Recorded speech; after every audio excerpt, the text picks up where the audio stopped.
जय जय राधे श्री राधे श्री राधे गोपाल भज मन श्री राधे श्री राधे भज मन श्री राधे जय जय राधे श्री राधे श्री राधे गोपाल भज मन द्रुपद सुता जब हरि को तेरी द्रुपद सुता जब द्रुपद सुता जब हरि को हेरी द्रुपद सुता जब हरि आए आप करी ना देरी आए आप तुरंत बढ़ाए वस्त्र न ढेरी तुरंत बढ़ाए वस्त्र बनी तत्काल भज मन श्री राधे वस्त्र बनी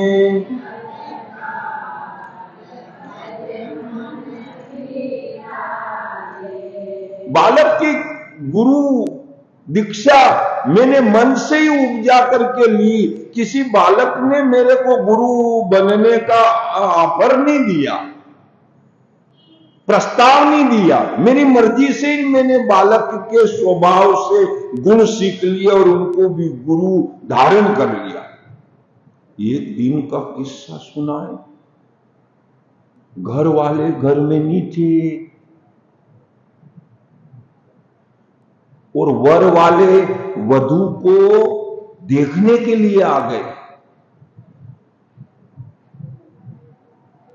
दूल्हा परिवार के लोग कन्या को देखने के लिए आ गए कि उस घर पे चले, वो कन्या कैसी है, घर कैसा है, चल के देखें। विवाह के योग्य कन्या को देखने के लिए घर पर आ गए। अब राम मालूम पड़ा कि ये तो मेहमान है। और जब कुंवारी कन्या घर पर हो और मेहमान आ रहे हो तो निश्चित तौर से कहीं न कहीं रिश्ता देखने आए। तो मेहमान का सत्कार तो अच्छे तरीके से होना चाहिए। अब घर पे तो कोई है ही नहीं। तो पड़ोस में से एकाध किसी दूसरी महिला को बुलाया और कहा ये तो इतने सारे मेहमान आ गए, तो आप थोड़ी सी सेवा में हमारे सहयोग करो ताकि इनकी मेहमान नवाजी अच्छी हो जाए। नगर बोलो बोलो आप क्या करना है? बोले इनको दूध दही छाछ मट्ठा कुछ पिलाया जाए। उन्होंने कहा सो तो ठीक है। तो वो सब उनके स्वागत में पिलाया गया और फिर उनसे पूछा गया तो बोले वो फलाने साहब कहाँ हैं और परिवार वाले कहाँ हैं? बोले साहब वो तो कृषि कार्य करने गए, खेतों पर काम करने गए। अरे बोले हम तो उनसे ही मिलने के लिए आए थे और बताया गया था उनके कन्या है, वो विवाह योग्य है, तो हम रिश्ता देखने आए थे। उसने कहा लो ये तो अपने को ही देखने आए। अब उन्होंने कहा साहब आप विराजिए थोड़ी देर और जरूर कुछ संदेश भेज के उनको बुलवाते हैं। अब उसने घर में झांक करके देखा तो सीताराम हो रहा था सब घर में। कुछ भी नहीं था, खाने पीने का बनाने करने का आइटम कुछ नहीं। तो उसने कहा क्या करें राम। फिर उसने कोठी में झांका तो वो कोजा धान कोजा धान बिना संवारा हुआ धान पड़ा था, माना कि बाजरा, माना कि चावल, आखे छिलके सहित। उनको उसने देखा तो उसने कहा कि अपन एक काम करें, ये जो कोजा धान है ये छिलके सहित है, इसको जरा मूसल से ओखली में खांड लेते हैं। तो वो ओखली में डाल करके और धमक धमक खांडने लगी, तो उसकी जो चूड़ियां थी वो मूसल को चलाने के कारण से धमक धमक करने से वो चूड़ियां आवाज कर रही थी। उसने कहा ये धमक धमक हो रहा है, ये तो समझा देंगे कि पड़ोस में हो रहा है, लेकिन ये चूड़ियां अगर बजेगी तो ये पहचान जाएंगे कि इसकी हाथ की चूड़ियां जो है ये आवाज कर रही है। उनका कहना था, हमारे यहाँ रिवाज है या नहीं है चूड़ियां पहनने का ये मुझे मालूम नहीं है, हर देश में एक अलग अलग रिवाज है श्रीमान। हम लोग मेहंदी लगाते हैं, उत्तर प्रदेश में महिलाएं मेहंदी नहीं लगाती है, वहां का ज्ञान अलग है साहब। वो खाली कंकु लगाते हैं, चरण में भी तलवे में भी कंकु लगाएंगे, हाथ में कंकु लगाएंगे और उस रोली को ही सजाएंगे, उसको ही सजाएंगे। अब हमने पूछा भैया ये मेहंदी क्यों नहीं लगाते? बोले ये तो महापाप है, ये तो मिश्रा जी ने मना किया, प्रदीप मिश्रा ने। हमें कि ये तो आजकल में पैदा हुए और तुम तो पहले से रीति रिवाज पालते। बोले बड़े बूढ़ों ने भी मना किया था, उन्होंने भी मना किया था। वो तेरी तो ठीक है साहब, आपकी समझ है, आपकी धारणा।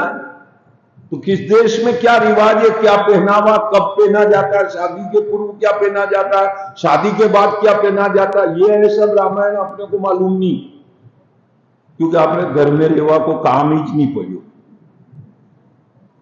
दूसरी बात, ज्यादा घर में जानो पसंद भी कोई, दूसरी बात यह भी, तो नॉलेज आवे कहां से?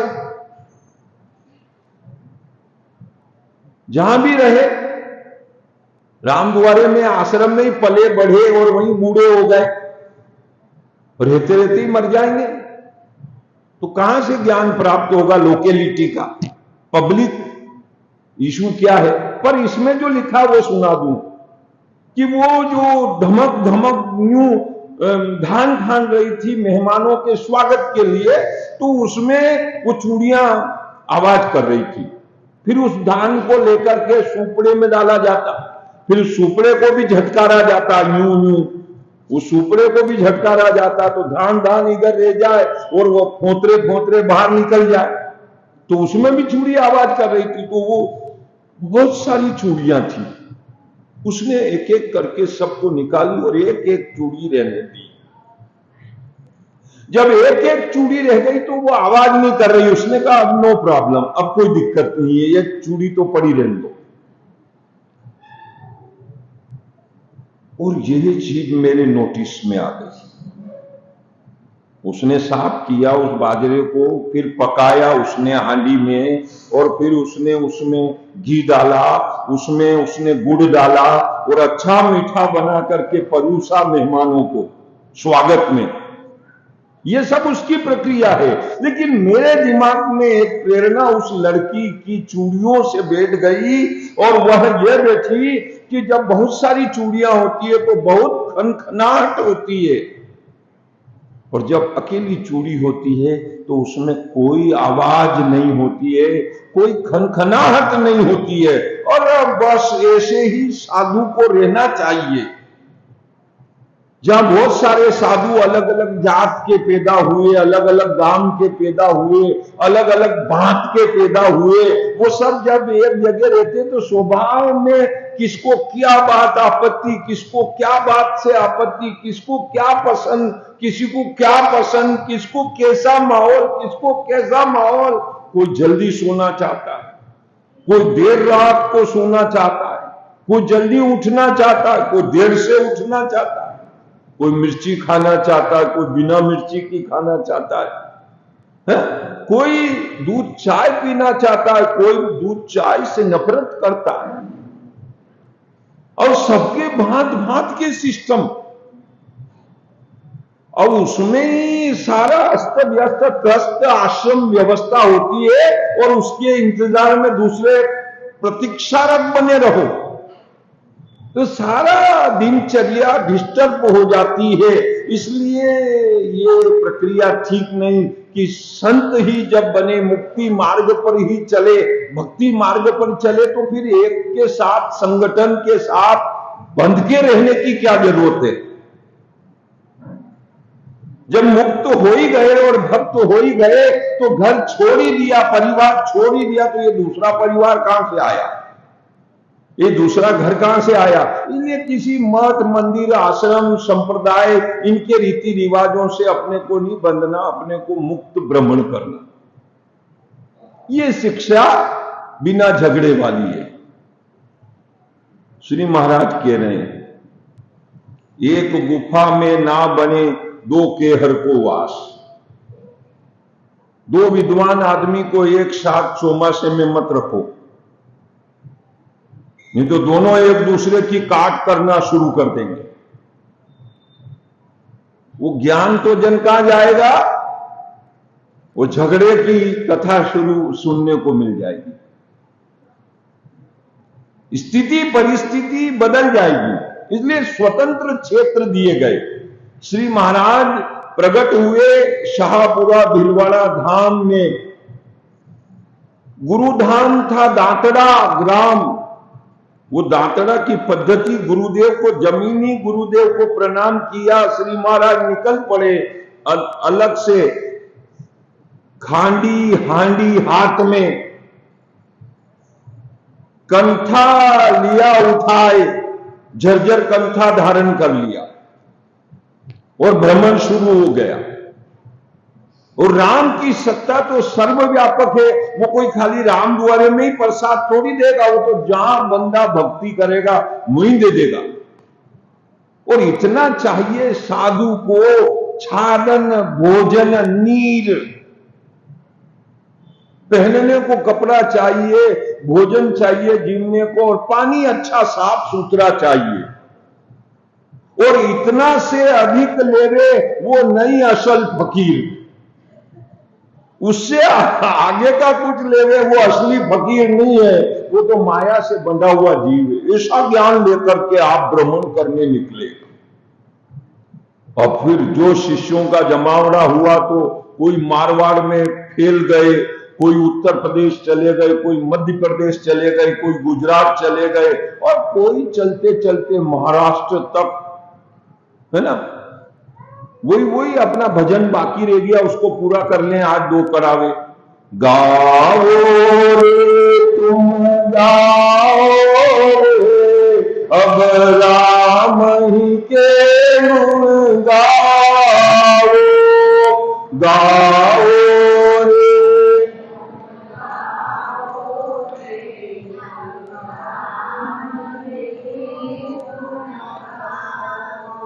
गाओ रे तुम गाओ रे, अब राम ही के गुण गाओ, गाओ रे तुम गाओ रे, अब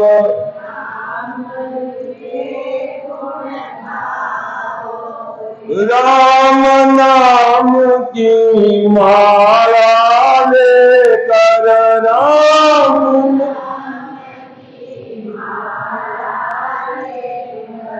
गली गली फहराओ रे, गली गली फहराओ, अब राम ही के गुण गाओ,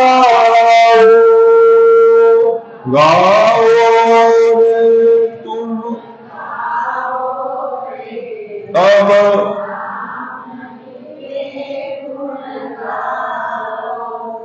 राम नाम का अमृत प्याला, राम नाम का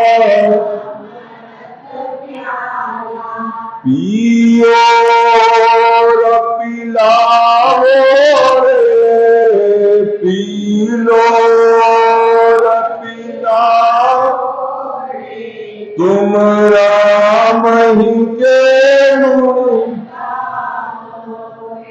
पी लो।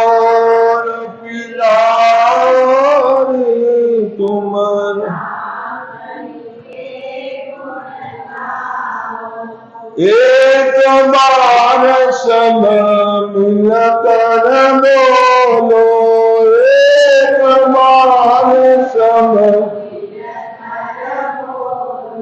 आओ भगवान आओ,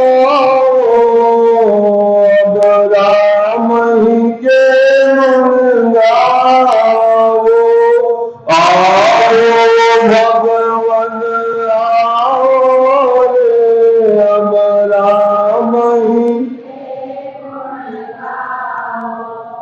अखे राम जी सोमानी भीलवाड़ा में सत्संगी लंबे अरसे तक भजन गाते थे। उनके मुख का भजन है ये, बड़ा प्यारा भजन है ये, राम नाम की महिमा का।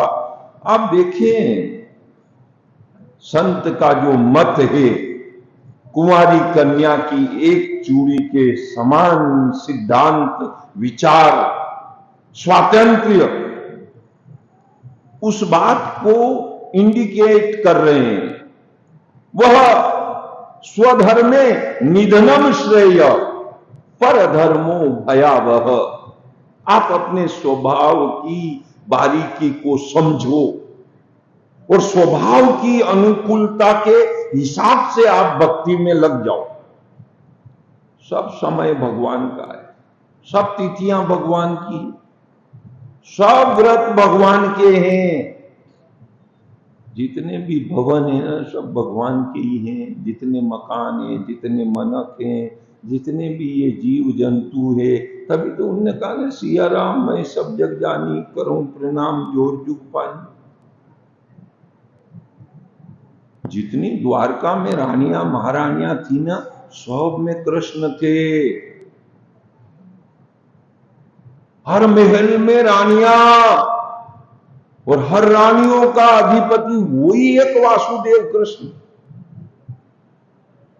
उसने ये कहा कि हर शरीर ये द्वारका है और इसमें बैठी अक्कल हर आत्मा की महारानी है। और ये आत्मा ही वासनात् वासुदेवस्य वासितम भुवनत्रयम् सर्वभूत निवासो वासी वासुदेव नमोस्तुते। बड़ी गजब की बात वो कह रहे हैं। आप अपने हिसाब से अपने स्वभाव को समझ लो और उस हिसाब से आप भक्ति करो। एक बाबूजी को देखा, मेघनाद कई मेघनगर, हाँ, पश्चिम दिशा में पीपल खूंट आश्रम, जमुना दास जी बाबूजी का शिष्य। 12 बजे हापड़े दने और फिर पूजा पाठ शुरू कर, 4 बजे तक पूरी वे पूजा पाठ, फिर भी प्रसाद पावन करें। और मैं क्यों बाबूजी आप अनोखो दर्शन दईरा, यो कई ज्ञान है यो दपोर में। बोले भगत सब जंगल में आश्रम में बेटा, सब भगत लोग जंगल में देखने आते, संत का दर्शन करने आते। अब संत कई है कि नींद काटता तका रे तो भी के खाई ने पड़िया कर देखो। तो मना के हिसाब से हमको टाइम सेट करना पड़ता है कि वो भगत ही जब 12 बजे आने लगते हैं तो आपने 4 बजे उठी ना हापड़ी ने कहा काया ने कष्ट देनो, आपने 12 बजे हम तो 12 बजे ना के ने फिर पूजा पाठ दिन अब उगा है तो 4 बजे तक आपने पूजा पाठ वही जान जतरा आना है, दिन भर में आई जा ने 4 बजे बाद फिर सब जाए जंगल में से भागी ने रंभापुर से मेघनगर ने ट्रेन पकड़ ले वापस भक्त अपनी अपनी गाड़ियां पकड़ी रवाना। तो संत एक्टिव नजर आना चाहिए। महंत महाराज श्री दयाराम दास जी महाराज, मैं क्यों धन्य है बाबूजी, जसो वायु देखो असो तरवायो मानी लो, पुराना करसान कहता था, आप ये चरितार्थ कर दियो। और भी बाबूजी पहला खाचरोद राम द्वारा का संत सुखराम दास। मैं कथा को शास्त्रगत नहीं करता हूं, प्रैक्टिकल करता हूं, प्रैक्टिकल। ये शास्त्रगत कथा पोतिया की कथा वांचवा वाला नरा फरी जा लाल कपड़ा में बांधी में, 2 गयो न बनाओ। प्रैक्टिकल बात होती है। 2:30 बजे उठी जाता था और हंजवारा लगाना लगाना, हंजवारा 2:30 बजे थी। और बाब जी कई मुसीबत ली दी या राम द्वारा की। 2:30 बजे थी जागू, 5 बजे तक, फिर नल आई जा, फिर पानी भरनो, 6:30 बजे जा, फिर वन के बाद स्नान, उठा 2:30 बजे का और स्नान 6 बजे, और स्नान 6 बजे वन के बाद में फिर पूजा पाठ, फिर बजी जा 9:30, 2 घंटा की पूजा पाठ, फिर प्रवचन सत्संग, फिर 11-12 बजे जा बस साहब हुई हुआ के बाद 12:30 बजे फिर पोड़ावनी, अनपोड़ावनी के वन्य, फिर वापस खुली जाए 3 बजे पोड़ावनी, और फिर व्यवस्था क्रम वापस स्टार्ट आंज को, फिर कार्यक्रम, फिर संध्या आरती, फिर भजन भाव, सत्संग, वार्तालाप, प्रश्नोत्तरी, कसा कसा संता का अलग अलग सिस्टम, अलग अलग ज्ञान, अलग अलग ध्यान।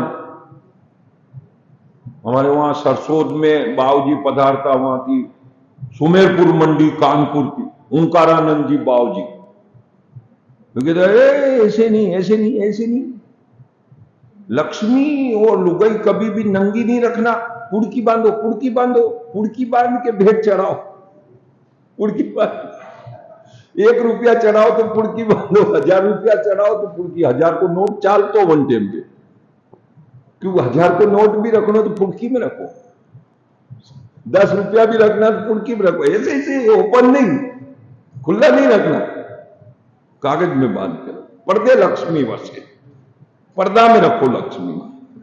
तो अलग अलग सिद्धांत, 2:30 बजे सब ज्ञान ध्यान शुरू, कंप्लीट ज्ञान, जिसको जैसा उचित लगे। और सामूहिकता में यह सब नहीं हो सकता। सामूहिक माध्य कहा कि पंगत को छूटो संत और डाल को चूक्यो बंदर, उनकी बड़ी दुर्गति में, यानी डाल से डाल पे कूदता है बंदर, अगर बीच में वो गेपिंग भूल गया तो हड़का टूटी जाए, ऐसे डाल का छूटिया बंदर और पंगत का छूटिया संत को भगवान भी दया नहीं देखे। मतलब पंगत में जिम लेना था, अब नहीं जिमाना तो अब शाम को ब्यालू होगा, जाओ हरि कीर्तन करो, करो राम राम। तो वो स्थिति आ जाती है। इस प्रैक्टिकल के कारण वो कह रहे हैं मैंने ये नियम ले लिया, गिरी तरु मंडी मशाना में रहिए के कोई देवल सुन, भूख लगे जब भिक्षा करना और कर कर लेना दूना। जब भूख लग जाए जब भी भिक्षा मांग लो, खा लो, सीताराम बोलो, क्या वेरना ने क्या रखना, पेट में मावे वो खाओ और सीताराम बोलो। फिर हमने एक बड़ी प्रेरणा ली और वो प्रेरणा हमने ये प्राप्त करी कि एक व्यक्ति बाण बना रहा है लोहे का और उसको सीधा सट तीक्ष्ण सीधा बनाने में वो उसको तैयार कर रहा है, बड़ा तल्लीन होकर उस बाण का निशाना सीध में उसको घड़ के तैयार कर रहा है। उसके पास से राजा की सवारी निकल गई। अब राजा की सवारी निकल गई तो भी उसने उस राजा का लवाजमा नहीं देखा, वो अपना काम जो कर रहा था उसको करता ही चला गया, तल्लीन होके करता गया, लोलीन होके करता गया। अब दूसरा एक आदमी आया सवारी के बाद में, उसने कहा भाई साहब इधर से राजा साहब की सवारी निकली। उन्होंने कहा भाई साहब मेरे को फुर्सत नहीं है, माफ करना, आप दूसरे से पूछो, मैं मेरे धंधे में लगा हुआ। और वाकई में उसने आंख उठा के भी नहीं देखा। गजब, मैंने उसको गुरु बना लिया। वो बाण बनाने वाले को गुरु बना लिया। अगर भगवान के पास जाना है, अगर गुरुदेव के पास गुरुद्वारे में जाना है, अगर किसी आराधना स्थल में जाना है, पूजा मंदिर में जाना है, तो इस गुरु बाण बनाने वाले को गुरु याद रख करके जाना है। अपने मन को इधर उधर नहीं, कहां क्या चिल्ला चोट हो रही, कौन किंच पिच कर रहा है, कौन क्या कर रहा है, उस तरफ ध्यान ही मत दो। आप अपना बस सुमरन में लगे रहो, आप अपनी पूजा में लगे रहो, अपने मन को रोक लो, उसे भटकने मत दो। तो बाण बनाने वाले की एकाग्रता मेरा गुरु है, और मैंने उसी दिन से उस एकाग्रता का निश्चय कर लिया। ये जो यहां से अपन नेत्रों को थोड़ा ढीला छोड़ देंगे, और उसके बाद में अपन इन पलकों को जैसे नीचे डाल देते हैं, ऐसे विचार करने का जो ये मस्तिष्क है, ये विचार प्रधान है, इसे नो माइंड जोन में डाल दो, बिना विचारों के शून्य में छोड़ दो, और फिर अंदर से अवलोकन करो, नेत्र बंद करके अवलोकन करो। और साहब, इस राधा स्वामी पंथ में तो एक बड़ी गजब की बात बताई जाती है, और वो ये बताई जाती है कि इस कान से ऐसे कान को बंद करो ऐसे, और फिर ऐसे आंखों को भी बंद करो, और यहां से इस नाक को भी आप ऐसे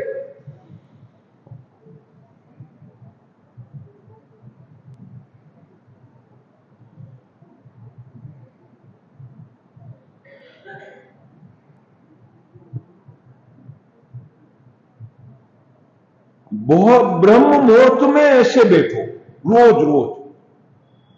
इसको कहते हैं श्वासों की माला का जाप। हो रहा है अंदर आपके शरीर में, न होठ हिले न कर फिरे, न माला से जपूं जाप,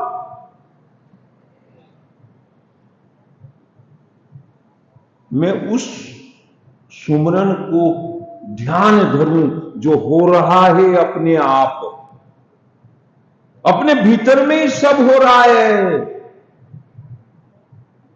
शब्द अनाहत अद्भुत गाजे, कोई घंटे घड़ियाल बजाने की, टिन बजाने की जरूरत नहीं, सब बज रहे हैं अंदर। उसको ठहरना और जीना शुरू कर दो। शुरू में घबराओगे, पर इतना मत दबाना कि आंखें फूट जाए। कभी ऐसा जोर लगा दो, बाबा जी ने कहा था मुंह दबाओ उनको, तो आंखें बेचारी अंदर फूटी जाए। मेरे माथे मत आ जाना। और एक माता जी ये हुलियो कथा में थोड़ा नाक ही बंद कर दी, आप नाक ही बंद करी, सुराज बने, दूसरा एक हाथ हटाया, कई वेंडी कई करे कि महाराज कह रहे हैं श्वास बंद कर, अरे मरी जाए। महाराज कई कह रहे तू कई हमजीरी। यानी ज्ञान को प्रैक्टिकल प्रारूप तो समझो रे। उसका प्रैक्टिकल प्रारूप यह है कि श्वास को कुछ देर बाहर रोको, कुछ देर अंदर, कुछ मामूली देर, हल्का सा ब्रेक दो, हल्का सा रोकना है, ज्यादा नहीं रोकना। स्लो खींचो, स्लो छोड़ो। ये अंतर यात्रा की बात है। इससे आपको एकाग्रता प्राप्त होगी। कोई भी साधना, कोई भी भक्ति, कोई भी साधना, कोई भी भक्ति, पहले इस वायु को शुद्ध करो। ये श्वास आधार है आपकी जिंदगी का। इसको एकाग्र बनाने के लिए आपको जिम्मेदारी से इसको प्राणायाम करके, शुद्ध चित्त करके, क्योंकि स्नान किया उससे शरीर शुद्ध हुआ, प्रणाम किया और प्राणायाम किया, इससे अंतर की शुद्धि होती है।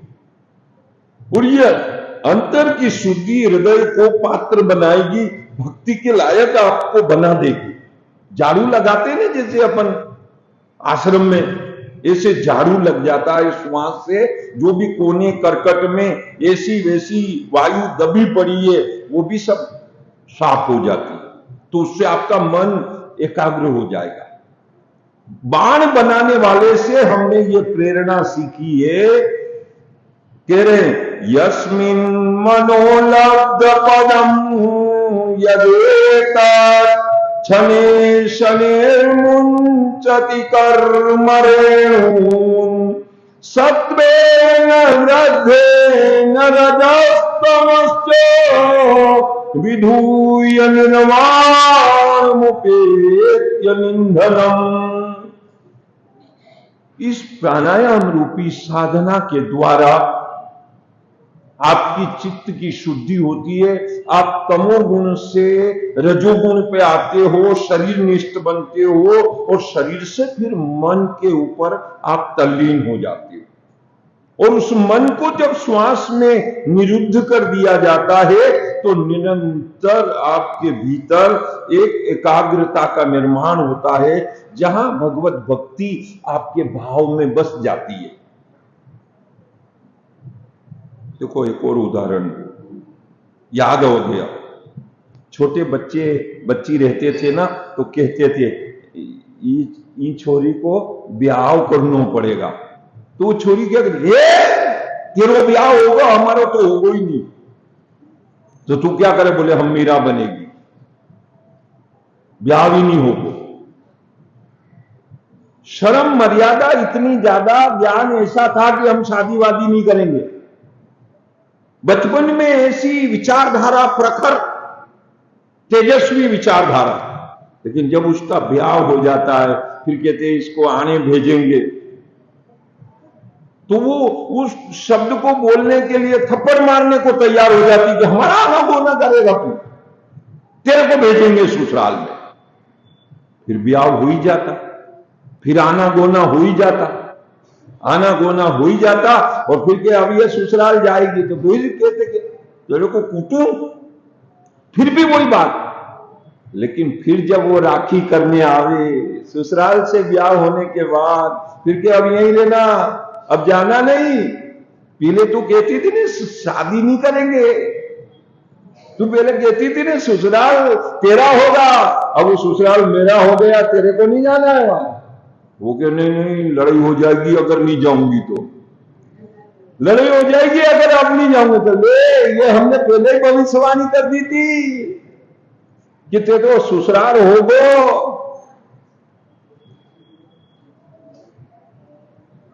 ये मन की कथा है।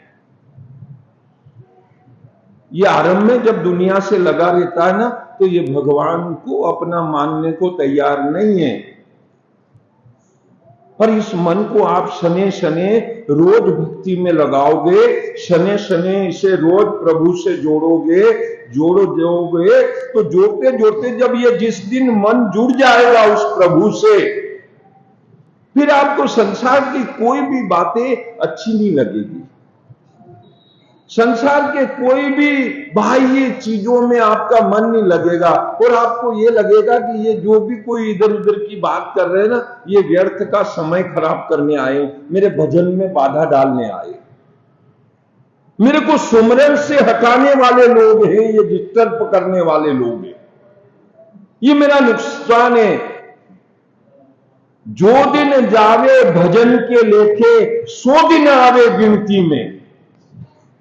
और ये जो बातें बनाई जा रही है, इस बातों से आत्मा का नुकसान हो रहा है।